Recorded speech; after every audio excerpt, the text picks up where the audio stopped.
Good to know. Uh-oh. There we go. Here's the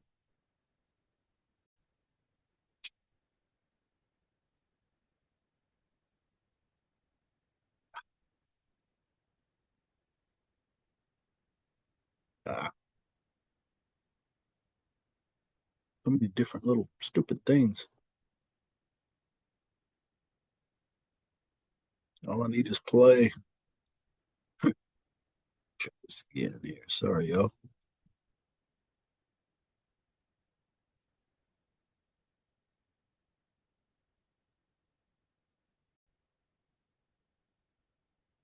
Heck.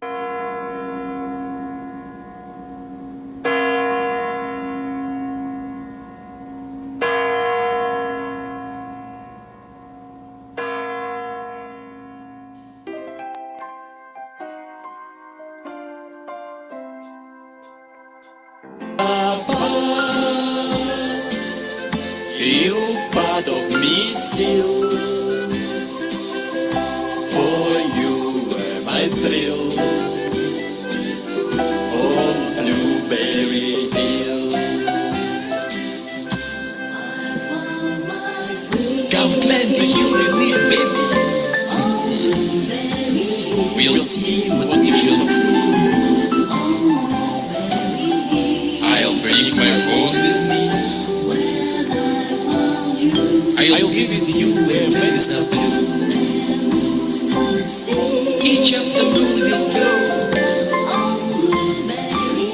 higher than the moon will go. Spend the rain and June go.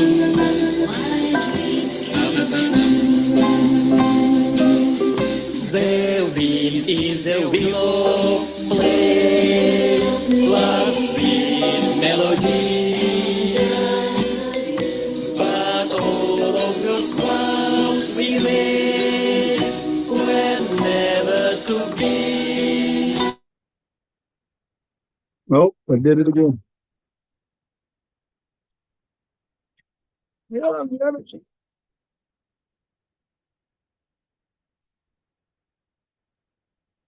Okay. Whew. Sorry, y'all. We start today with I cut that a little short for the sake of sanity. We start with oops, I forgot to share screen. This is a lot of like moving parts. Apologize. I'm trying to get used to it from back in the old COVID days. Okay, hopefully you can see the PowerPoint here. We start today. What is that? What is that? Okay. We start with Vladimir Putin in 2010 singing Blueberry Hill at a charity event with a bunch of American actors. The only ones I recognized there were Goldie Hawn and Kevin Costner, but there's a lot of other film people there as well. You've seen it, you can't unsee it now. As today we continue our discussion of the USSR and post Soviet Russia, our overarching question for today being how has Russia fared since the collapse of the Soviet Union in the early 1990s? And thank you all for being here. We will obviously be going with the same game plan on Friday because everything's closed on Friday. Hopefully by next Monday, we will actually be back in person. I am recording. I will post the recording as I did last time, along with the written notes and PowerPoint. Quick reminders that the online post on Truman's decision to use the bombs is due today. I took a quick glance and saw that about a third of people about 10:30 had turned that in. So I'm hoping that quite a few more got it in at the end. But if you haven't, still have a little leeway, some time, please get that in soon. Also, for making up for those first two snow days, I'll remind you that we are going to see the film 2,000 Meters to Andriivka, which I put links to on the announcements. I'll try to remember to do that again, by the way. There's no written assignment due for that. I want to work in a discussion of it when we talk about the war in Ukraine next time on Friday, that is. But if you want to write a brief 1 to 2 page reaction piece to the film and send it to me by email, because there's nowhere to post it on the canvas, send it to me by email and I will be glad to give you a couple of points extra credit. I'll remind you that last time we defined Stalinism and focused on some of the first post-Soviet post-Stalinist leaders like Nikita Khrushchev, who led the country for about a decade, a little over a decade, really, depending on how you measure it, of course. Really, though, he doesn't emerge as the clear successor to Stalin until his famed secret speech in 1956. And that was, I'll remind you again, a denunciation of Stalin for what Khrushchev had identified as Stalin's crimes against socialism, as he called it. It really marked a crucial turning point in Soviet history towards a policy of what they called de-Stalinization, or a thaw. It was a loosening up, a softening, a liberalization of the Soviet system, somewhat, allowing, in relative terms, but not absolute freedom by any stretch, but in relative terms, he allowed more things to be published and things like that. So it was a reform for sure, and a relative, positive period in a lot of ways. Not economically; the economic woes are what brings his rule to an end. And first and only Soviet leader, aside from Gorbachev, with the collapse of the system, to be removed while still alive. He's replaced in 1964, I will remind you, by Nikita Khrushchev. There we go. Excuse me, Nikita Khrushchev is replaced by Leonid Brezhnev, about whom, as we discussed, there are a lot of jokes. By the way, Cruz, I hope you're on there. I found the famous mural. This is a mural on one of the pieces of what's left of the Berlin Wall. I saw it when I was there in 2018. It's quite striking, but the mural is painted from the photograph that Cruz was referring to. That's Brezhnev kissing East German leader Erich Honecker, and in German and Russian it says, "God save me from this deadly love," something to that effect. So very telling about how the German people, this is of course after the collapse of the wall, felt about these leaders, to put it mildly. And we talked about a bit about how the Brezhnev era was characterized by a shift to a more conservative uh, estimation of the Stalin years. They concede Stalin. Yes, Stalin made some mistakes, but he turned the country, he industrialized the country, turned it into a superpower, defeated the Nazis. I mean, this again, to reiterate, is sort of the line about Stalin now in the Putin years. And alas, we talked about the excuse me, the three major invasions that the Soviet Union carried out in the post World War II years. And the Khrushchev, still in 1956, not long after the secret speech, they invaded Hungary because of that country's reformist measures. An invasion that coincided in the fall of 1956 with the Suez Canal crisis. We'll come back and discuss that later. In 1968, by the time Brezhnev here had taken over, they invaded Czechoslovakia to crush the Prague Spring, the reforms of Alexander Dubček in that era. And then most notably and infamously, because it led to about a little over a 9-year war, in 1979, they invaded Afghanistan. We'll come back to that and talk about that soon from the Afghan perspective, based on the novel that you should have obtained and hopefully start reading soon, A Thousand Splendid Suns. So we start today then with the man destined to be the last Soviet leader, Mikhail Gorbachev. He goes down with the Soviet Union. So he just died, when was that, 2024, I think? It's been quite recent. But 2022, it says it right there.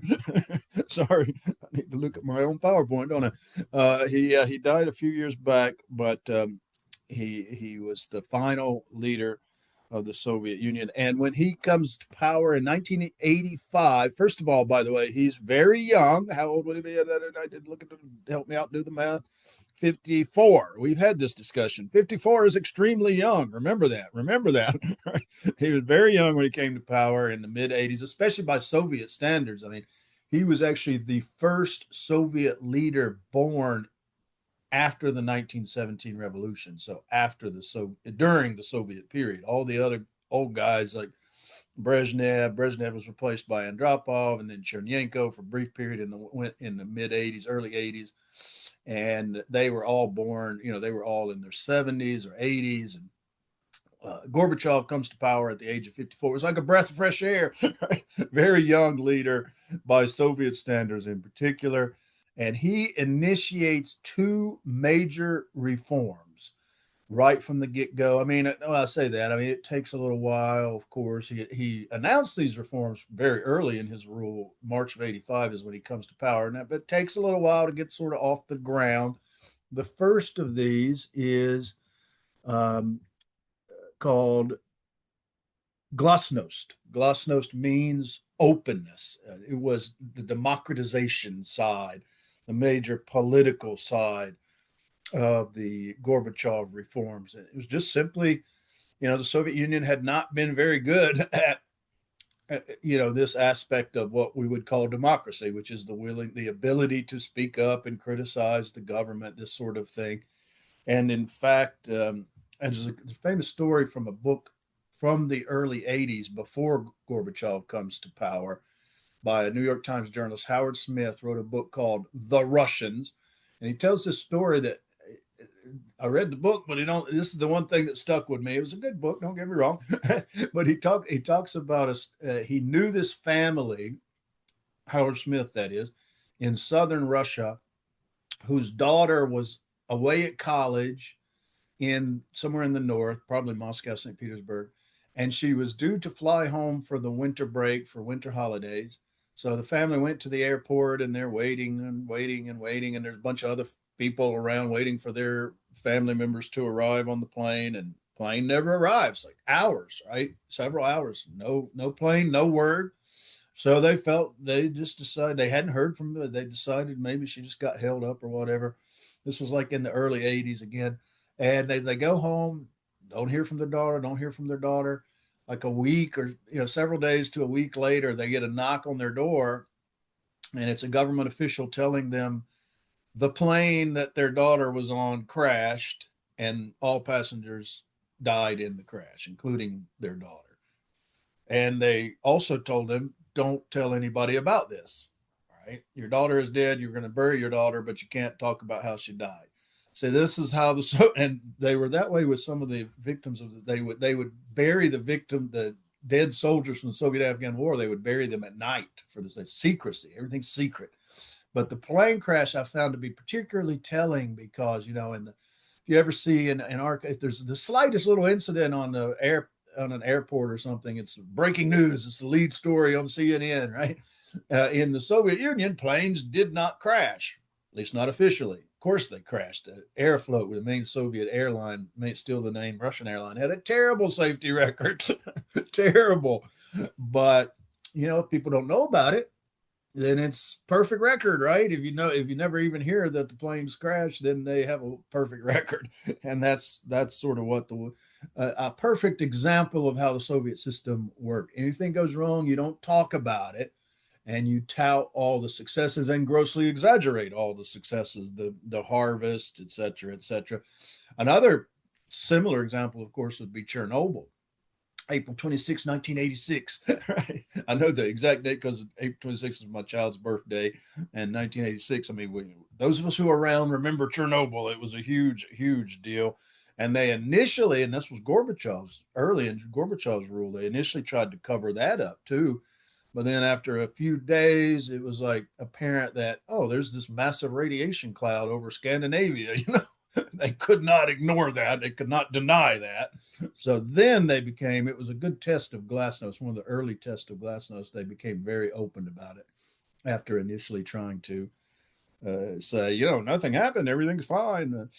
Chernobyl is actually seen as a turning point for glasnost in some way. So anyway, this is the openness, democratization, political aspect of Gorbachev's reforms. Sort of one of his rationalizations for this is we can't solve the many problems we face unless we admit that they exist. Seems pretty straightforward, right? We have to own up to, admit, and then we can deal with these problems. So that's what glasnost was all about. The second aspect of Gorbachev's reforms was perestroika, which was the economic side of his reforms. It literally means restructuring, and it was an attempt to decentralize the economy. And the Soviet economy, I mentioned this a little bit when we talked about Stalinism is still the system, certainly economically, even politically for that matter. But economically, they had this planned economy that had become extremely bureaucratized. Soviet bureaucracy was infamously horrific and just cumbersome and large and difficult to control. Uh, you know, factory managers at a plant in far away Vladivostok, which is on the Pacific Ocean, hours, like 10, 12 time zones. I think it's 12 time zones from Moscow at the factory. In order to make just the most basic decisions, they would have to get approval from the appropriate bureaucracy in Moscow, which was extremely difficult, cumbersome, and unnecessary. So, a key part of perestroika was Gorbachev's attempt to decentralize the economy and to some extent open it up to market forces. That was a big part of what perestroika was all about. Now, I want to be clear, sort of, again, walking that tightrope. He's not trying to create capitalism in the Soviet Union by any means. What he said at the time, he wrote a book in the 80s called Gorbachev, that is, I'm sure it was ghostwritten and translated into English. It was called Glasnost and Perestroika, I think. It was a very simple title, introducing this to a Western audience. And he said in this book that he wanted to combine the best aspects of the Soviet planned economy with the best aspects of a market Western capitalist economy. He wasn't trying to get rid of communism by any means. He was trying to reform it, make it better, more efficient, and he thought market forces would help do that. And by the way, this is not uncommon of communist socialist countries in the Soviet sphere. In fact, Czechoslovakia in 1968 and the Prague Spring, that's one of the prime examples. Of course, Soviets invaded to crush that, right?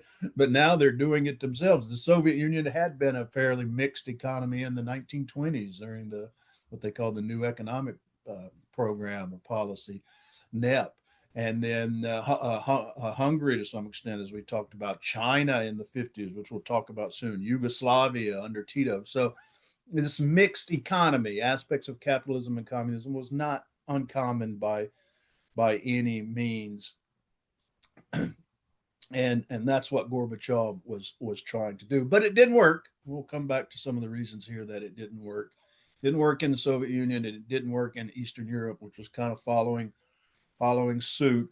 And in 1989, on the anniversary of the Soviet invasion of Hungary in Budapest, Gorbachev gave a speech in which he said that the Soviet Union would never again invade or intervene in the affairs of the Eastern European countries. So he was withdrawing. I mentioned last time the Brezhnev doctrine, where Brezhnev had said the opposite, that the Soviet Union maintains the right to intervene as it sees necessary in any affairs of the East European countries. Now Gorbachev is saying, reversing that and saying, we will never again intervene. And that is basically what changed the world, at least the Eastern European part of the world, because as a result of Gorbachev's speech in '89, Soviet control over Eastern Europe effectively ended. I mean, there were still Soviet troops occupied in these countries for some time to come. They would eventually withdraw after the collapse of the Berlin Wall and the overthrow of the communist governments of Eastern Germany, including Honecker, the guy that Brezhnev was kissing in that picture in East Germany. Germany, of course, is going to be reunited under control, essentially the control of the West. So this was I don't think Gorbachev realized how powerful the words of his speech would turn out to be. But within just a short while after his speech, people were dancing on the Berlin Wall. Germans tore down the Berlin Wall in November of 1989. I'll remind you, the Berlin Wall we talked a little bit about had been built beginning in the early 60s, beginning in 61 to separate East and West Berlin because so many East Germans were coming to Berlin and crossing over into West Berlin to get political asylum. So they built the wall at that time. It took them a little while, 61 to 63 or so. But as of November of '89, there's not that much of the wall left, by the way. That mural of Brezhnev and Honecker is just one piece of what's left. Most of it has now been torn down. And that was a sort of the ultimate symbol of the divide between East and West Germany, of course, and Berlin, but also of the East-West divide between in the Cold War, East European countries under Soviet control, Soviet sphere of influence, and Soviet occupation, and the Western European countries, capitalist, obviously under U.S. influence, and to some extent, I wouldn't say U.S. occupation by any means, but U.S. troops were stationed in Germany, still are, and other parts of the Western Europe, including Greenland, actually, interestingly. But anyway, the wall comes down in November of '89, and that was a dramatic, just a remarkable shift, to put it mildly. Most people would say it marks the end of the Cold War, and then the Soviet Union itself collapsed about 2 years later, a little, about a year and a half, I guess it was. It was well, by the end, it was the end of '91, so I guess it was about 2 years. Poland had broken away, and then the other East European countries, and the Soviet Union collapsed after a failed coup attempt by communist hardliners within the Soviet leadership, trying to feeling that Gorbachev was going too far astray, and they didn't like the path he was taking the country on. So they attempted a coup against Gorbachev, and it failed. I remember it was August 19th because that's my sister's birthday, right? in 1991. And again, Gorbachev was away vacationing at the time, and that's why they took that time to try and overthrow his government. And he is returned to power, but it's clear that he's a weakened, lame duck, to put it mildly. And eventually, he is just by the end of that year, they had negotiated him out of power. The Soviet Union ceased to exist, and the various republics of the Soviet Union gained their independence. So Gorbachev had, as leader of the Soviet Union, there's no longer a Soviet Union, so he's gone, right? So that was a very, very telling moment, to put it mildly, in world history and the end of the Cold War. Some of the reasons I want to highlight again, using Howard Smith's book, along with a few others, by the way. There's been a lot written, as you might expect, on the reasons for the failure of Gorbachev's reforms, and more broadly, the collapse of the Soviet Union. What were the key factors in the collapse of the Soviet Union? I think numero uno on that list is the economic aspect. Perestroika did not work. Now, there are different reasons for this. It created a kind of a two-tiered economy. I'll talk a bit about that in a sec. It was also during a period, the Soviet Union's main export abroad by far is oil. And the '80s were a period of very low oil prices on the international market. There was a glut of oil, a supply of oil on the international market, so prices were low, and that hurt Gorbachev's attempt to reform the country tremendously. Had oil prices been high as they had been in the '70s, could have been a very different story. Might have actually worked. But the bottom line is, the reforms did not lead to economic prosperity. And that's really the ultimate measure of any policy, right? If it doesn't work economically, it's not going to work, period, right? And it did not in this case. I was actually, to some extent, a witness to the failure of perestroika. I went over there. It was my first trip out of the country, and my first trip to what was still the Soviet Union. I caught the tail end of the Soviet Union, and I'm glad I did. I went there in February of 1991. I was there from February until June of 1991, and I can say that it was economically, you could just tell people were suffering. It was horrible. And I tell you, the glasnost was clearly working because people were complaining a lot. They felt the openness, they felt the freedom to complain, but they had a lot to complain about because the economy was working. I remember, this is an odd story, I guess, but I lived in in a dorm for international students, and we were adjacent to a dorm for Russian students. And I guess we do have family dorms, but it's usually for grad students. This was undergrads. There was a dormitory with a young Russian family that I met and befriended. They had this adorable 3-year-old daughter, and I think one of her grandparents had gifted her a toy telephone for either her birthday or Christmas. I'm not sure which. And I remember going visiting them, and this little adorable 3-year-old girl would pick up her toy telephone and yell into it, "Gorbachev, почему inflaция? which means Gorbachev, what's up with inflation? Right? And for it doesn't sound like much. I don't think he's a little kid. She's just obviously repeating what she's heard her parents and grandparents say, right? But for that, and they just laughed. They thought it was hilarious. It was funny and very cute. And for them to say that in front of an American, just a decade earlier, that would have been unheard of, right? It would have been horrified. Probably would not have had an American even visiting them, but to have some criticism of the government like that would have been unthinkable.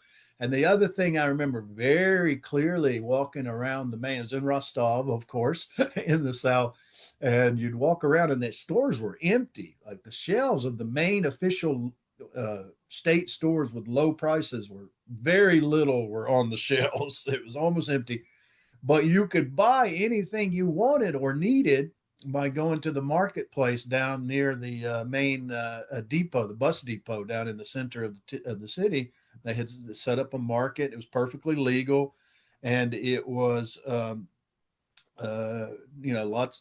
You could buy anything you needed, and they were, however, at very high prices, as opposed to the very low subsidized prices in the official state stores that were practically empty. So you had this, as I alluded to there, you had this two-tiered economy that had emerged as a result of perestroika, and it was just a disaster. It was not. It was not good at all.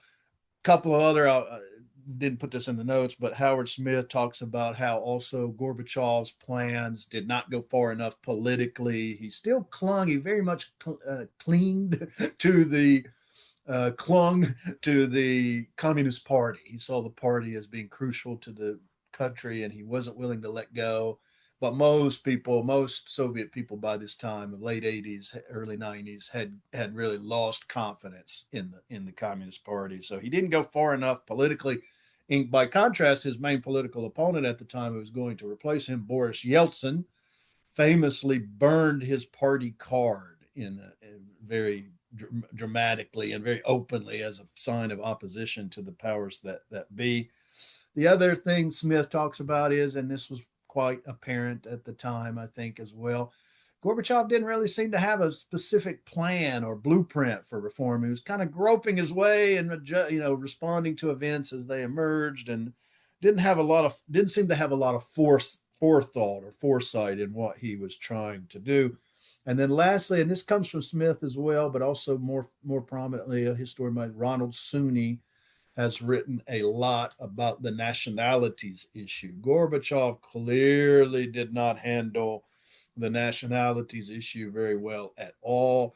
He did not recognize the power of nationalism, the rise of nationalism in the Soviet Republic, in the non-Russian Soviet republics, nationalism being one of those key course themes. And I think it was more pronounced in some areas than others. Central Asia was less prominent. In Central Asian republics were not as nationalistic. There was some nationalism there, but not as much so as, say, the Baltic states that we talked about briefly that had been illegally occupied by the Soviet Union following World War II, Lithuania, Estonia, and Latvia, or Ukraine. Ukrainian nationalism very strong, had been for quite some time. Georgia, the Soviet Republic of Georgia, very strong nationalism as well. So and Gorbachev just seemed to assume that all of these other peoples, of course, they wanted to be part of the Soviet Union. Of course, they appreciated all that the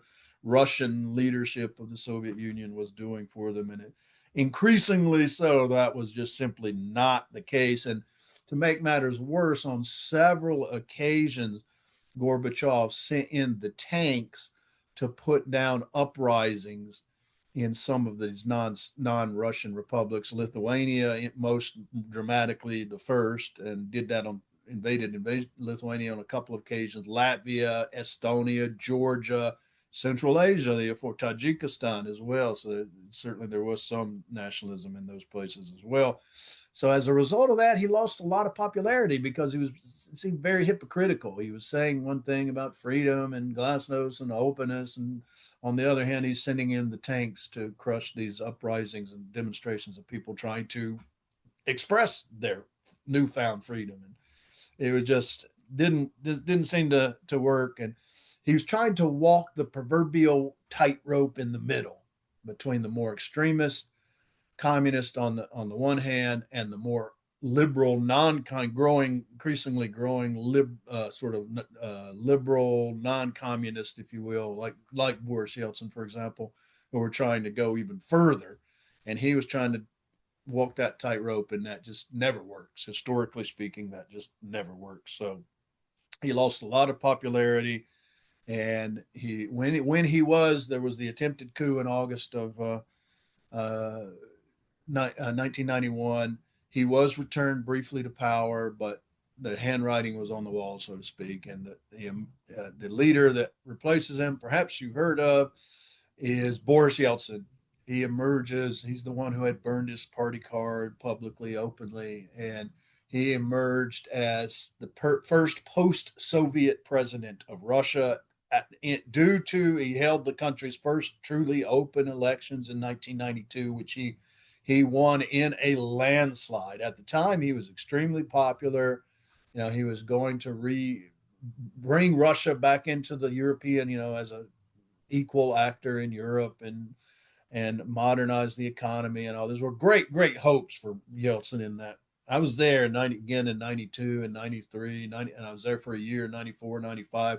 He lost a lot of his popularity, by the way, certainly by 94, 95. He had lost his popularity. Here he is in 96 in Rostov, cutting the rug at a campaign event as he ran for and won, overcoming a very big deficit in the polls in 96 because the economy, the transition, they called it the shock therapy, the transition from a planned socialist economy to a Western style capitalist market based economy was very, very difficult and devastating.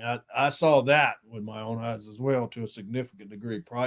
Prices were way up. They had what they called hyperinflation for the first few years of the Yeltsin government, and living standards went way down. The inflation, by the way, just devastated, especially elderly people's savings that they had managed to accumulate during the Soviet period. So within just a couple of years, Yeltsin lost a lot of popularity that he had early on. He was also, by the way, I don't know if you're familiar with the stories of Boris. He was an infamous drinker. He was hardcore drinker, known for and famous for. I'll tell you a brief story, and in part only because a lot of Russians told me. I was there. I mean, I was in and out of the Soviet Union at the time a lot, and I remember this to some extent. And Russians were disgusted by this.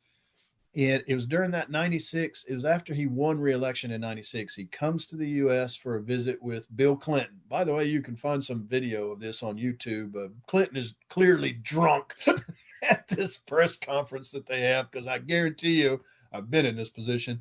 Yeltsin is pouring vodka back in the discussion, and basically Clinton can't say no. And Yeltsin has a lot more tolerance.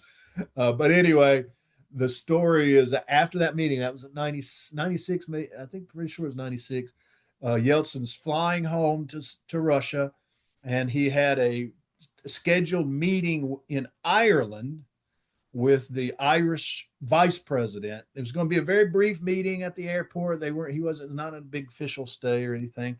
The plane that Yeltsin, the Russian presidential plane, lands in Dublin, and the vice president is there on the tarmac they're waiting for Yeltsin and his team to emerge from the plane. Plane sits there, doors never open. Eventually, after a short period, the plane takes off. Nobody on the Russian side, every delegation ever got out of the plane to meet the vice president of Ireland. And of course, they later announced officially that Yeltsin was, quote, not feeling well. But every Russian understood that either he was hungover, terribly hungover, or he was still drunk from his trip with Clinton. You can find some of that on YouTube for sure. So there's a lot of debate, as there always is among historians. I've got two big old thick biographies of Yeltsin, one of which basically says he's the biggest buffoon who ever walked on the planet Earth. That's not exactly the argument, but in a nutshell. And the other one calls him a true revolutionary. Leon Aaron was a big fan of Yeltsin and said he changed Russian history in a positive way. He brought democracy, and of course, there's a little grain of truth in both different points of view there. But he had definitely by the end of the 90s he had lost the popularity that he had, even though he did win re-election in 96. He had lost his popularity for sure. And famously, I remember when he resigned New Year's Eve, the Russian president always and still to this day gives a toast. Now, I don't know what Putin puts in his glass because, unlike his predecessor, Yeltsin, Putin does not drink a drop. He's a teetotaler, doesn't drink at all. And but they always give a toast on New Year's Eve to the Russian people. And Yeltsin in the 99 2000 New Year's said, "Oh, and by the way, I'm stepping aside. I'm resigning to make way for who was then his prime minister, Vladimir Putin." Now, there's again a lot of stories about that. Putin's rise to power has been fairly well documented and rather famed in its own way. He had worked his way through what had been his career had been in the Soviet era in the KGB, which in the post-Soviet era and still is, by the way, the FSB, but same thing. And he is, by all accounts, Putin is an expert of what they call kompromat, Russians call kompromat, compromising material. And he was brilliant at just collecting all of this negative information about political leaders and threatening with them with it. By the way, J. Edgar Hoover, the former head of the FBI in the United States, was also famous for this as well. So it's not a uniquely Russian phenomenon by any means. But apparently he had all kinds of dirt on Yeltsin. Yeltsin, by most accounts, was himself not necessarily, he wasn't all that corrupt, but his daughter and son-in-law were infamously corrupt. They had chalets in Switzerland and property in London, and they were apparently very corrupt. And Putin, of course, had every detail on this. So the deal was in 2000 when Yeltsin resigned to clear the way for Putin to become president, that no one, Yeltsin and no one in Yeltsin's family could be prosecuted, investigated, or prosecuted by the Russian state. That was sort of the agreement they reached. Yeltsin would agree to step aside as long as Putin would agree not to pursue any sort of criminal investigation. So it was a quid pro quo, as they say, and it worked out well, I guess you could say. At least for Putin, it did. He clearly has taken Russia several steps backward on the path to democracy, and that's putting it mildly. No matter how you define democracy, Putin ain't it. And Russia under Putin's leadership is not democratic. They still hold elections, mind you. Of course, they hold elections, but Putin has become quite the manipulative genius in those elections. He allows for the long-term opponents that he knows are going to get, 10, 12% of the vote combined, added up. He allows them to run because they're not a threat. But if any, and I'll talk about one here in a minute, if any actual challenger to his presidential powers emerges, they are in various ways eliminated, not allowed to run against him. So they hold elections just like the Soviet Union held elections. We talked a little bit about that before, but they are not true elections by any measure. And I want to end then today on sort of on that note, and with regard to at least one recent challenger of Putin for whom it did not end well at all, with the question or the issue of corruption. Russia in the Putin years. Now, Soviet Union was corrupt. Pre-Soviet Tsarist Russia was corrupt. So again, nothing new. Many parts of the world are corrupt to varying degrees, depending on how you define it, right?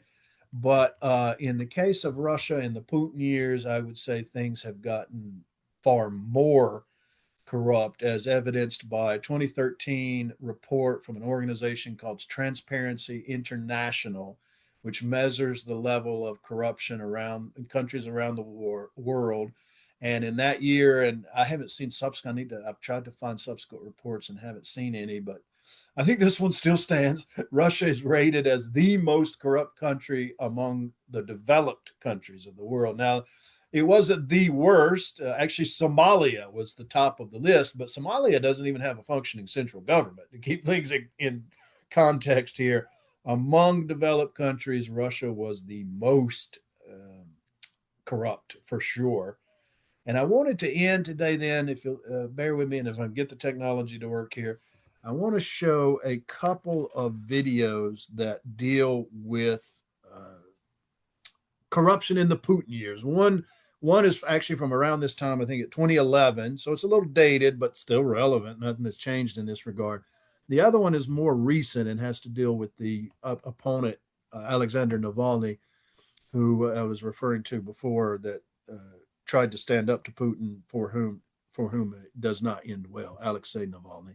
Let me then see, if you'll bear with me a second. We're done with the video, with the PowerPoint today. I want to see if I can cue these up and get this to work here, beginning with this particular report. I'll share screen as soon as I get this thing going. That's probably going to be an ad, unfortunately. Actually, I think I can get to this through a different, here we go. All right, now let me see if, actually, maybe I didn't need to do that. You guys could probably see that. I am going to try it again here. Okay, share sound. Hopefully this will work. This is a very cutting, I thought, very telling. Oh, okay, Chris Cruz. I'm sorry, I just saw your hand. By the way, you joined us late. I showed that kiss, that famous mural kiss of Honecker and Brezhnev at the beginning. But what were you going to say, Christian or Cruz? Right? Can you hear me, Cruz? Saw your hand raised. Yeah, Cruz? Are you there? Cruz? Sorry about That's all right. I had to re-access. Oh, there's two of you on here, actually. I had to gain access to my mic again. Yeah, there's all kinds of technology. I joined late because I couldn't find the link. I didn't get class today. I thought about sending it out again. By the way, after this, I will send out a link and announcement for Friday. So make sure everyone, it'll be under announcements. So go ahead. What is the before talking about like the why his his something failed. What did I miss before that? I'm gonna post everything so you can double back. We were talking about the failure of his economic reforms. Basically, is the reason the glasnost failed and the collapse of the Soviet Union. But I'm going to post everything. I'll post the full recording. I'll post the written notes and the PowerPoint as I did on Monday. I do know that the only thing I really know about him, I think, besides the Reagan speech, is I'm pretty sure he was. Yeah. I'm pretty sure he was in a Pizza Hut ad. Yes, Gorbachev was very famously in a Pizza Hut ad. He most certainly was. I think that was after he was no longer in power, but I'm like in the 90s. But I'd have to double check when that was. You're right. He was in a Pizza Hut ad. Okay, I'm going to see now if I can get this video on corruption from, again, this is from 2011, 2010, somewhere in there. Hopefully, I can get this to work. Будет. Как может быть у сотрудника милиции Колым? Вы понимаете, к чему стремится наше общество? А мы сейчас все налево и направо кричим о коррупции. И сегодня же Владимир Путин провел совещание по основным... Сегодня Владимир Путин на совещании по вопросам развития... This is Clifford Levy of the New York Times. Throughout Russia, the Kremlin exerts enormous control over the television news. Свою фамилию, имя, отчество. Я Дымовский Алексей. But last fall, a police officer named Alexei Dymowski found another way to get his voice heard. He posted video appeals to the internet. Я уволюсь. Но я думаю, к моему слову прислушаются другие люди. Dymowski was a police major in a city called Novorossiysk on the Black Sea. Fed up with police corruption, he recorded his complaints and addressed them directly to Vladimir Putin. Vladimir Vladimirovich. He was a nobody cop from a nowhere city, but his words startled this country. Я хочу работать. Но мне надоели перспективные планы, когда нас заставляют раскрывать преступления, когда мы их не имеем. Мне надоели перспективные планы по заведению дел, когда нам говорят, что посадить надо именно этих людей. Мне надоело. Here, finally, was an insider acknowledging the culture of corruption in Russia's police. Dymowski's video appeals have been viewed more than 2 million times. He has become known across Russia. Владимира Владимировича, как бы я ожидаю какой-то реакции, что как бы общественность, я смотрю меня. Experts rank Russia as having the world's most corrupt large economy, in part because of bribe-taking by the police. The Kremlin acknowledges that police wrongdoing is widespread, but Prime Minister Putin and President Dmitry Medvedev spurned Dymowski. Dymowski's example, though, was followed by others. Уважаемый Дмитрий Анатольевич, обращаюсь к вам как к гаранту Российской Конституции. Я подполковник погранслужбы ФСБ Илюшкин Петр Николаевич. С самого начала мы сомневались в справедливом расследовании, но оно так и получилось. In Novorossiysk, Dymowski described to me how bad things had gotten. Столкнулся с вопиющими фактами коррупции, в коррумпированности всех органов, включая прокуратуру, суд, милицию. Я понял, что это действительно одна большая сплоченная мафия. Ожидая вот дальнейших этих последствий, я еще в ноябре жене сказал, что меня посадят однозначно. Система не прощает таких вырвавшихся, так сказать, из стада. And that is exactly what happened. Dymowski was fired, then jailed on fraud charges, but the details seemed modest, embezzling $800 in petty cash. $800, да? Ну как вам объяснить? Вот это дело, первый раз, когда я услышал о нем, я думал, это шутка. То есть ему пришлось выехать. Police leaders were especially angered that Dymowski said they had become wealthy through corruption. Dymowski showed me their luxury homes, including beachfront estates on some of Russia's most expensive land. The city's police chief, Vladimir lives here. The land alone costs $800,000 an acre, yet Chernysitov is paid an estimated $25,000 a year. Dymowski was released from jail after 6 weeks. The charges were dropped after the case proved an embarrassment. But the police still called Dymowski a liar. Все были, конечно, удивлены, в первую очередь, и шокированы теми словами, что он сказал. Это все фальшь. То, что он говорит, то, что он выдумывает, это фальшь. Так оно и получилось. The backlash was not limited to Dymowski. I'm going to, oh no, messed up again. Sorry, y'all. I'm going to end that one, and I'd like to end. Let me go back and it's always so complicated. Let me share. That was a good report. Don't get me wrong. And they showed this journalist who follows and that guy and then gets beat up. It's quite unfortunate. But I wanted to end on a more recent note, which is a very, very, oh, geez, it's not on here. So I got to do it again. Very famous kind of incident that happened in 2021 with a opposition leader, the aforementioned Alexander Navalny, released a report on YouTube about what they called the Putin Palace, which is a huge, massive palace on the Black Sea for President Putin. And it got like tons of views, and Russians were all enraged by this. So let's end with this. And Navalny, the guy that was trying to lead the charge against Putin, is shown in here, and I'll end by telling you his fate. Here we go again. There we go. Play. We head now to the Black Sea and to a sprawling palace complex with its own amphitheater, a tea house, and a helipad. Who owns it? Well, Kremlin critic Alexei Navalny has released a 2-hour video investigation into the complex, saying the palace was built for Russian President Vladimir Putin using taxpayer money. The Kremlin has denied those allegations. The video was posted by Navalny's team 2 days after he was jailed upon returning to Russia.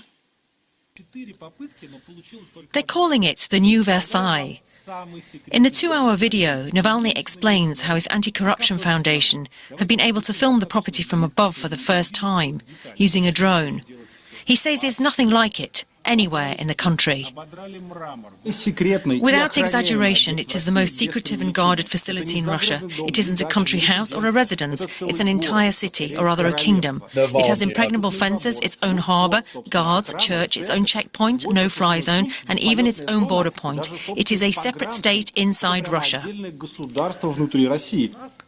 Details of the palace were leaked by construction workers said to be shocked at its opulence. Among its many features, this green mound is reported to house an underground ice hockey rink. This is an amphitheatre. Navalny points out the exit of a tunnel used by Putin to access the beach. He also emphasises not just the size of the palace, but also the vastness of the area it occupies, which is 3.5 times the size of the nearest city. The Kremlin rejects all the claims, calling them nonsensical. These are groundless allegations. I think, again, for the sake of time, because we're almost out of it, I'm going to end it there. And you saw Navalny. Now, how do I get my PowerPoint back? Okay, here we go. Navalny was the key guy there. And I just wanted to end with he posted that. Navalny was there's a great documentary about him, actually. It might have been better to do that one than the other one, but anyway, outspoken critic of Putin who posted that video, as you saw there. He had been in Germany. He was poisoned while in Germany. He survived, and for whatever reason, in 2022, after making that video, he was very popular. He decided to come back to Russia, and he was put in jail, and he died in a Russian prison in 2024. So 2 years ago in February. So this is what happens to any actual potential threat, political challenge to Putin. They wind up somehow being eliminated. Let's end there, and I'll remind you that for next time we will talk about on Friday on Zoom. I'm going to send that out, that link to that out as an announcement.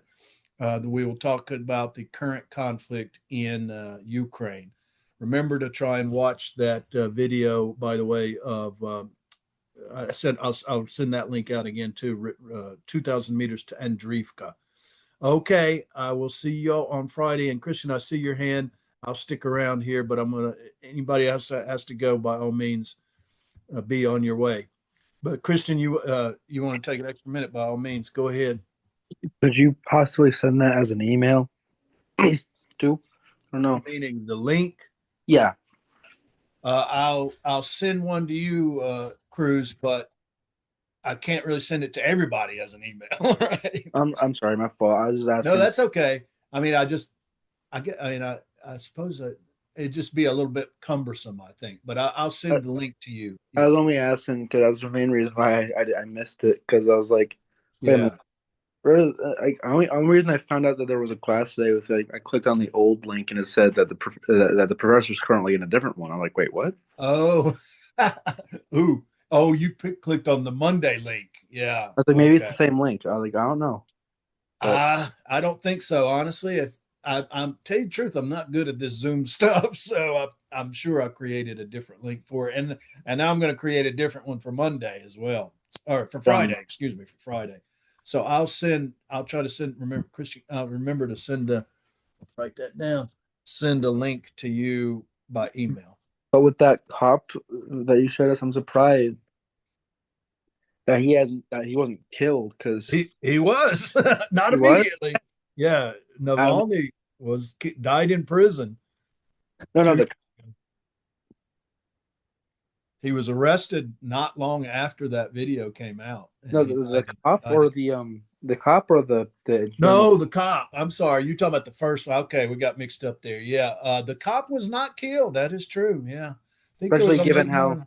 Yeah, a little more leniency back in the 2010, 2011 when that happened. But especially given how countries like that treat journalism in journalism. Exactly. Yes. Yeah. Russia, believe me, journalist is a very dangerous profession in Russia, by far the most dangerous. It's also extremely dangerous if you are, one, Palestinian and 2 in Israel. Of course, it's so bad. It's so bad. There's an entire Wikipedia article dedicated to just journalists who have died. And journalist is one of the most dangerous profession in the entire world. Let's put it that way. Unfortunately, it seems